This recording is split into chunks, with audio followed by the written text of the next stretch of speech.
Joining me now is Democratic Congressman Donald McEachin of Virginia. He's a member of the Congressional Black Caucus and has endorsed Biden for the Democratic nomination. Thank you, Congressman, for being on. Let me ask you, you've endorsed Mr. Biden.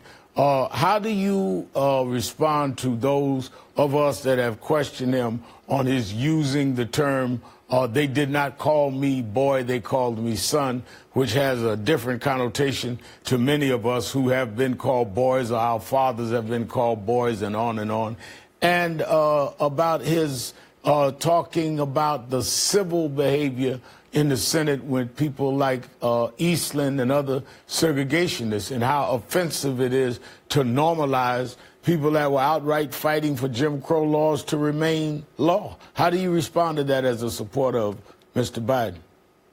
Well, first, Reverend, thank you for allowing me to be on your show. And what I would say to those who have some questions about what the Vice President said, it was really simple.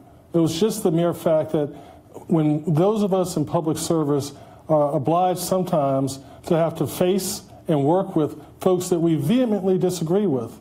And as far as his use of the word son, you heard what you just interviewed him in South Carolina, but what I believe he meant and what I'm certain he meant is that, look, they didn't look at me as a real full-fledged United States Senator either. And yet I still managed to work with them. I still managed to get things done. I'm not saying they were great people, but I approached it in a civil manner and was able to overcome their issues and get some bills passed. Well, I think that the question that I raise and that many are raising is that, first of all, they would call him son in a belittling way, maybe due to age. They would call us boy because they never gave black men the dignity of saying that they were grown men. They were boys.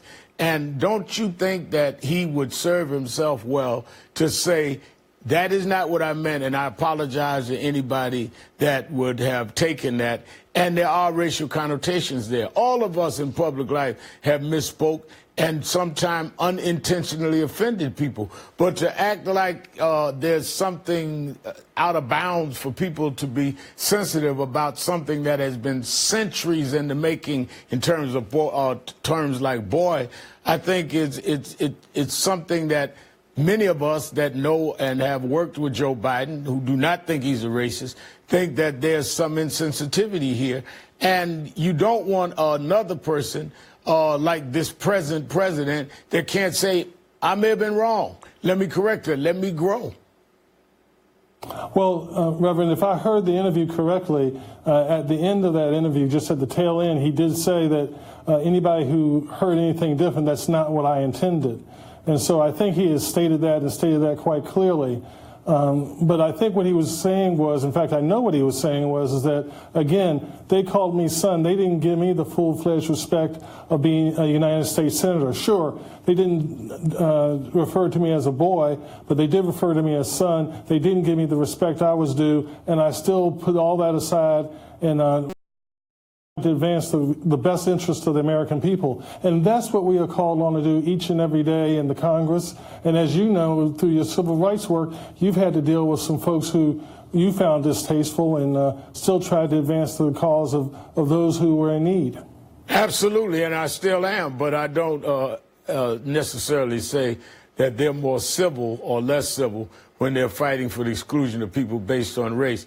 Let me ask you, as a member of Congress, you've endorsed Mr. Biden. There are 24, I think another person announced today, maybe 25 candidates. 20 of them will be debating this week on MSNBC and NBC. Why do you think Biden is the best choice for the Democratic Party to face Donald Trump, and why is he the best for your constituents? Well, first of all, let me say that I believe all of the candidates are good Democrats and have good intentions. The reason why I think Joe Biden stands above the rest is because of experience. Not only has he served in the United States Senate, but he was shoulder to shoulder with Barack Obama for 8 years, advancing policies in the trenches, fighting for the American people and fighting for progressive values.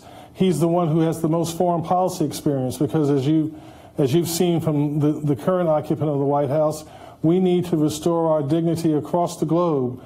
Dignity at home, dignity across the globe. I believe that Joe Biden is the best person situated to do just that.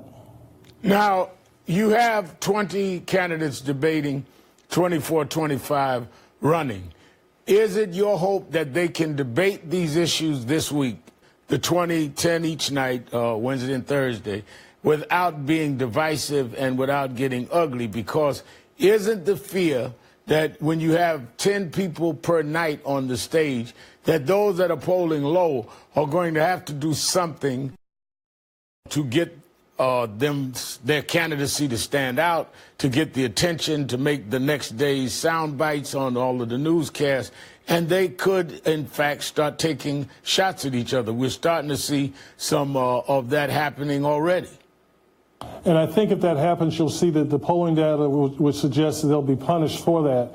I know that the Democratic primary voter wants to see the candidates talk about those kitchen table issues that matter to them. How am I going to educate my children? How am I going to get quality health care? How am I going to have a quality environment to pass on to my children and my children's children? Those are the issues that the Democratic primary voter wants discussed. And those candidates that talk about those things, those candidates that don't attack each other but talk about those issues, they'll be the ones rewarded. And I am certain that Joe Biden is going to do just that. I was in Columbia, South Carolina yesterday interviewing many of the candidates as they spoke at the South Carolina Democratic Convention, including Joe Biden. But I was really wanting to be in Virginia with you at an event you had, 400 years. We missed you. Well, I missed being there. 400 years since the first enslaved were brought in this country. It was a big event. Tell us the success of the event. And it's happening on the same week that Congresswoman Sheila Jackson Lee had the hearings to start toward H.R. 40 and a commission on reparations. You know, Reverend, it was a powerful event. It was well attended. We had great weather. We had a great town hall meeting afterwards where we particularly missed you because you would have been a wonderful moderator. But, you know, when you realize that those first 20, as the records reflect, 20 and some odd Negroes came to those shores in Jamestown in chains, and to reflect on the fact that 400 years later, 56 of their children serve in the United States Congress, all you can say is God is good. We're making progress. Sometimes it's incremental, sometimes it's revolutionary, but we're making progress, and we give thanks for that. All right, Virginia Congressman Donald